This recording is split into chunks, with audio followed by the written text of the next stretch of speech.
গোটা বাংলাদেশের মধ্যে মাথাচাড়া দিয়েছে উলামায়ে কেরামকে স্তব্ধ করার জন্য, তাদের কণ্ঠকে রোধ করার জন্য গভীরভাবে ষড়যন্ত্র করতেছে।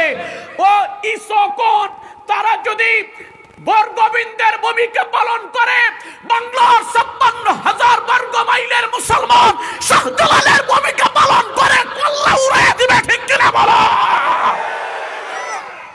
হে মুসলমান, আর ঘরের মধ্যে বসে থাকার সময় নেই। ঠিক কিনা বলো? আস্তে কয় কে? ঠিক কিনা?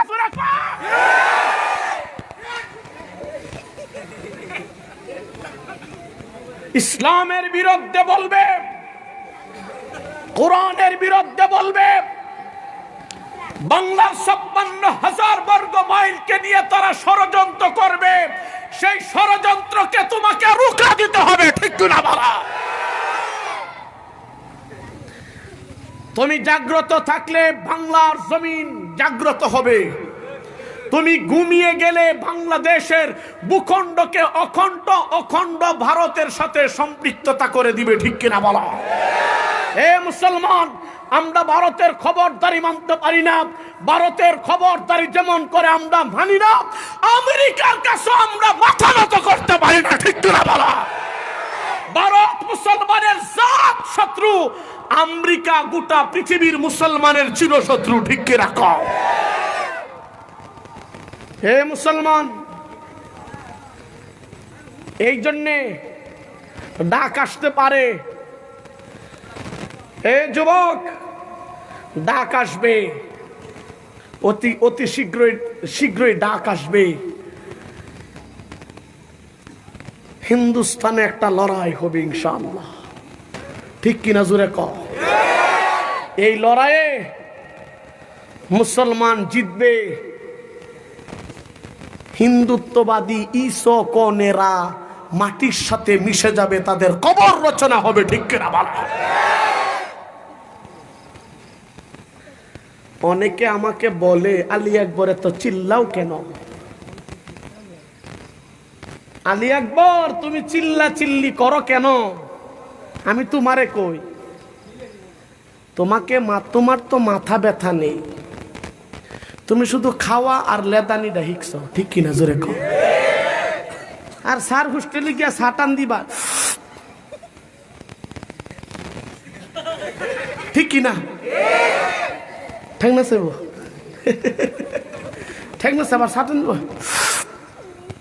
কবে দেখছ নিকাল্লা যে একটা বক্তা আইছে, কত চিল্লাই গেছে, তোর দেমাকে কুত্তে পেশাব করে দিছে। কথা ক, আস্তে কইলো গেলে কি? ঠিক কিনা? সাটান দিয়ে কইব একটা জানছে, কত চিল্লা চিল্লি করে গেছে। কি কইছে? তুই তো খালি খাওয়া আর বালুর সরের মাঝে গিয়া অত বড় একটা সারা দিন রাত খাইলে আর বালুর সরে গিয়া অত বড় একটা দিলে, এটা হইল তোর কাম। ইসলামের ১২টা বাজাইছে, তোর খবর নাই। এই কথাগুলা বললে, উলামায়ে কেরাম বললে, তুমি বলো চিল্লা চিল্লি করছে, তোর দেমাগ বেড়া কুত্তি, বেড়ি কুত্তি এমনি মাইরে দিছে। ঠিক কিনা জুড়ে ক? আস্তে ক কে রে? ঠিক কিনা জুড়ে ক? এই জন্য তোমাকে আমাকে ভূমিকা নিতে হবে। কারো কথায় কান দেওয়া যাবে না।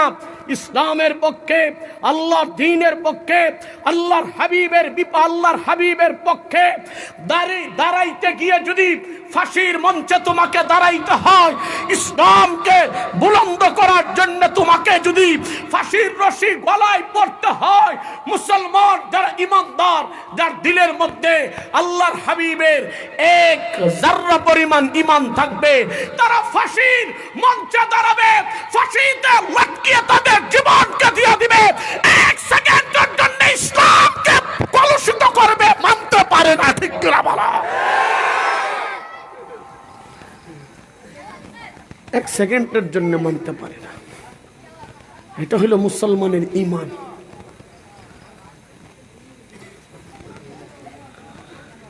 বাংলাদেশে আমার মাকে দর্শিতা হতে হচ্ছে। আমার মাকে, আমার বোনকে নির্যাতিত করতেছে। এ মুসলমান, এ যুবক, আপনার বোনকে, আপনার মাকে, আমার বোনকে, আমার মাকে যদি ভারতের আগ্রাসীরা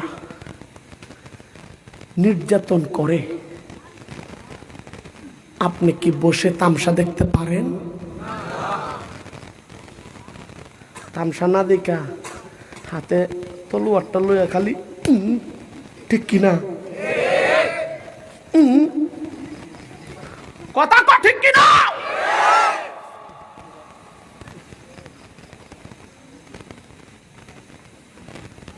এইভাবে দেওয়ার সময় আসতেছে ইনশাআল্লাহ।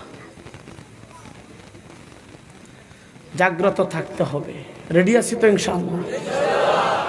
ইনশাআল্লাহ যে একটু জোরে জুত করে আওয়াজ করে বলো, রেডি আছি তো ইনশাআল্লাহ?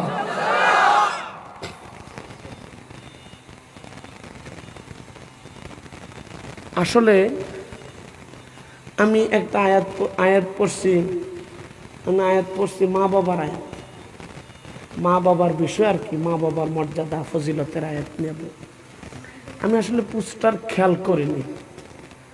আমাকে একটা সাবজেক্ট দিয়েছেন, একটা বিষয় নির্ধারিত করে দিয়েছেন, সেই বিষয়টা হলো শানের রিসালাত, মানে নবীর শান মান। হে মুসলমান, নবীর কেমন শান